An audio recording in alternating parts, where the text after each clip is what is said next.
Just really great to be back in Al for a home game. I was just really proud after the first few minutes of the game. Just settled into, just some great defense, and it was just fun to be back, at the Al sharing the ball, and to get back on that winning side. Hi, Coach. Congrats on the win. So obviously, not the road trip you guys would have wanted. So what was the message, coming back home, coming back today, playing Xavier? What was the main message to your team to come out and kind of flip the page? Yeah, we work every day hard regardless of what's happening. We were very disappointed out at St. John's with the outcome, and just try to get back to the basics. We watched a lot of film. Just kept talking. To the team and different groups of what we can do to be successful and get back to the small things that make us great. And I'm just really proud of the girls that way they responded, and that, they continue to stick together no matter what. And this is a long college basketball season, and you're going to go through little dips. And while we're definitely just upset and disappointed, I thought some of the things that we were trying to do today really showed just by our defensive activity, and forgetting about a poor play and moving on to the next one a little bit better. I was really impressed too with our bench. I thought we had a big time day of strength in numbers, whether it was Claire Cafis coming in. I thought Hallie Weiss giving us some good minutes. Skylar's been very, very good as well. So just the more they can do and continue to grow, the more it's going to help our starters as well. So, obviously Xavier gets up to that 8-0 run. You call timeout. What was the message in that timeout? Because right out of that timeout, it was just like explosion. Here we go. Yeah, I mean, give Xavier a lot of credit. They had the week off. I thought their kids were ready to play. They played loose. They played free. They hit a couple threes early. Got out in transition, and then obviously a quick timeout to try and settle us down. And I just thought we turned it up defensively. Tried to turn them over, but give them credit. That was them coming out a little bit more aggressive than us and hit a few shots.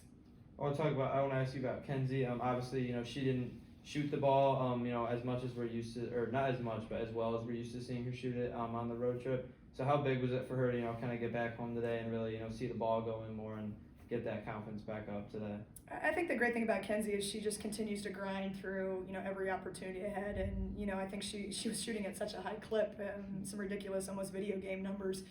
You're definitely going to go through different moments where you don't shoot as well, or you have an off quarter or an off night. And I think the cool thing about her as a young player, she's continuing to find different ways to be successful. She's a much improved passer. Her defense is really good at times, in different moments that have helped us tremendously. So just trying to get her to buy in that, she's made some huge steps from freshman year to sophomore year just by being versatile. And again, like I said, I'm proud of the team just for the work they're putting in and continuing to try and respond. And every game's going to be a little different in the Big East, and they're all challenging in different ways. And I just think it was nice to just kind of settle back in. Great timing of sneaking in a home game, and we're going to go back on the road, so we'll see.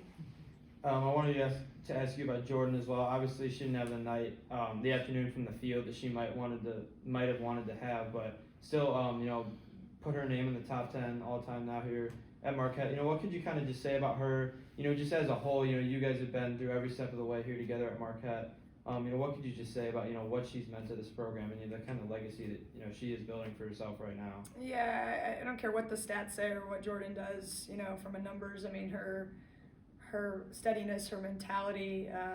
We want her to be super aggressive, no matter what, and I think she's working through that when she has a lot of weapons around her. And I'm just proud of not so much the game today for her, but what she's done these last few days after losing at UConn and St. John's, like her leadership and, wanting to try and improve and listening to the messaging and then trying to make it contagious throughout the rest of the locker room. That's more valuable than any three she's going to hit or, any basket she's going to score. So that's what she brings. She always has. And it was fun to watch her, even some things internally in the game that I'm like, okay, it's what this team needs right now, which is great. So as long as she continues to do that, the shots will start falling, and the value she brings is obviously, incredible to our team. I want to talk about you real quick. Obviously, they mentioned at the end of the game, fastest coach in Marquette history, 200 wins. What does it kind of mean to you, to see that, and just how have you seen how have you built, this thing up in the last 4 years, and what's to come in the future? Yeah, I'm just grateful for the opportunity to continue to be in a position to help these women. Obviously, as coaches, we don't look at numbers and the stuff you guys look at, but I just think there's so much work that goes into it. I said it in the locker room today of just so much work it takes to get one win, and that's our coaching staff, our support staff. Great players win you games, and again, whether it's your starters or your people coming off the bench, I think year in and year out we continue to stress the importance of strength in numbers. And so again, as much as the 100th win is cool, I guess it honestly doesn't mean much other than the work that the people around us, from coaches, the players, administration, what they do to help make this successful, and I'm just appreciative of that.